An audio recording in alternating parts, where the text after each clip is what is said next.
یہ بریلوی جوکر خطیب اپنے کفریہ کلمے کی وجہ سے دائرہ اسلام سے خارج ہو کر ہندو بن گیا، کافر بن گیا، اس لیے کہ فتاوی ہندیہ جلد نمبر 2 صفحہ نمبر 279 میں لکھا ہوا ہے، مسلم قال انا ملحد یکفر، کہ اگر کوئی مسلمان یہ کہتا ہے کہ میں ملحد ہوں، میں ہندو ہوں، میں کافر ہوں، تو ایسا کہنے سے وہ کافر ہو جاتا ہے۔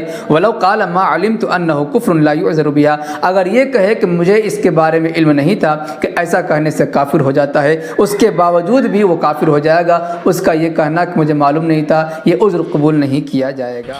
السلام علیکم ورحمۃ اللہ وبرکاتہ۔ دوستو، میں ہوں سید آصف علی اور آپ دیکھ رہے ہیں میرا یوٹیوب چینل صحیح اسلام۔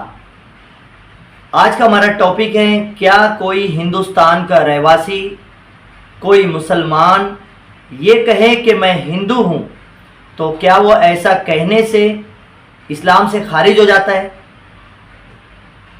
نہیں ہوگا، کیونکہ وہ اپنے آپ کو ہندو اس لیے کہہ رہا ہے کہ وہ ہندوستانی ہے، کیونکہ ہندوستان میں رہنے والے اگر ودیش جاتے ہیں تو وہاں ہمیں ہندو نام سے ہی پکارا جاتا ہے۔ فار ایگزامپل، اگر کوئی ودیش سے یہاں آ رہا ہے، امریکہ کا کوئی بندہ آ رہا ہے تو ہم اسے امریکن کہیں گے، جبکہ وہ انگریز ہے لیکن اسے امریکن کہیں گے۔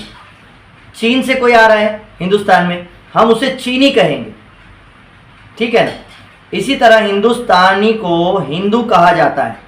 اگر ہندوستانی باہر جا کر اگر یہ کہے کہ میں مسلمان تو ہوں لیکن میں ہندو ہوں، ہند سے رہنے والا ہوں، ہند میں رہنے والا بندہ ہوں، میں ہندو ہوں، تو یہ کہنے سے بندہ اسلام سے باہر نہیں ہوتا۔ اور کسی کے پاس اگر اس کی پروف یا دلیل ہے کہ کسی ایک عالم نے یہ کہا ہو کہ ہندو اپنے آپ کو کہنے سے کوئی اسلام سے باہر ہو جاتا ہے، تو یہ اسلام کا قاعدہ اور قانون اور شریعت کا اصول ہی نہیں ہے۔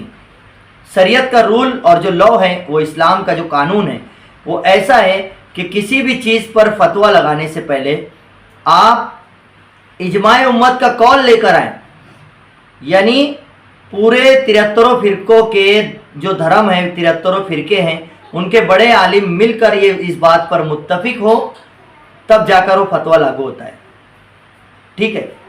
ایسے اپنے آپ کو اگر کوئی ہندو کہتا ہے تو وہ ہندو یعنی سناتنی نہیں ہو جاتا، مٹی کے بھگوانوں کی پوجا کرنے والا نہیں ہو جاتا۔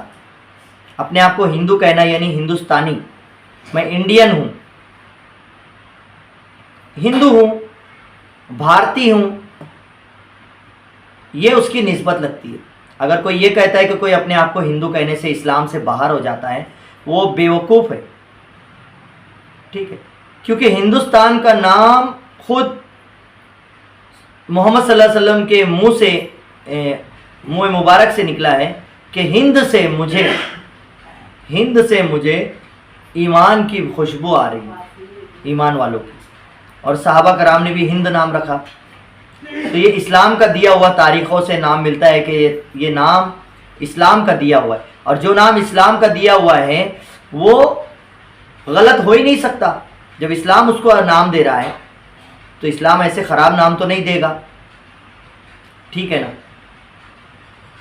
تو ایسا نہیں ہوتا ہے، کوئی اپنے آپ کو اگر کچھ کہہ رہا ہے تو اس کا لفظ کا معنی بھی دیکھنا پڑتا ہے، اور اس کا جو من ہے، اس کے اندر دل میں اس نے کیا سوچ کر بولا، جیسے کہ انما الاعمال بالنیات، کیا سوچ کر اس نے کہا ہے، اس بات پر اس کو ڈیسائیڈ کیا جاتا ہے کہ اب اس کے اوپر کیا لاگو ہوگا۔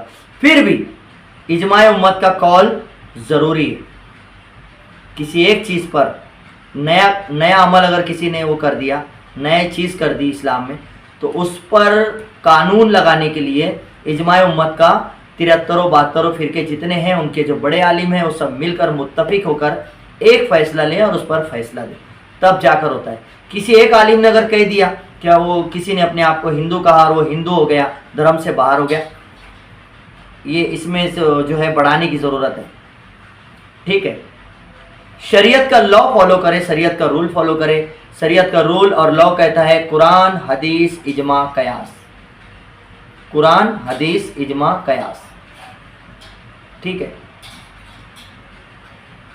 قرآن سے دیکھے نہیں سمجھ رہا ہے تو حدیث میں دیکھے نہیں سمجھ رہا ہے، کیونکہ قرآن میں تو یہ لگ بھگ ہم تلاش نہیں کر سکتے کہ اپنے آپ کو کوئی ہندو کہنے والا اسلام سے باہر ہو جاتا ہے، یہ ہماری اتنی سمجھ نہیں ہے، تو پھر ہم حدیث میں تلاش کریں گے، حدیث میں بھی نہیں ملے گا تو حضور علیہ السلام فرماتے ہیں کہ پھر اجماع کریں اور اس پر فیصلہ لیں. ٹھیک ہے، امید کرتا ہوں ویڈیو اچھی لگی ہوں گی. لائک کریے اور چینل کو شیئر ضرور کریے، سبسکرائب ضرور کریے. السلام علیکم ورحمۃ اللہ وبرکاتہ.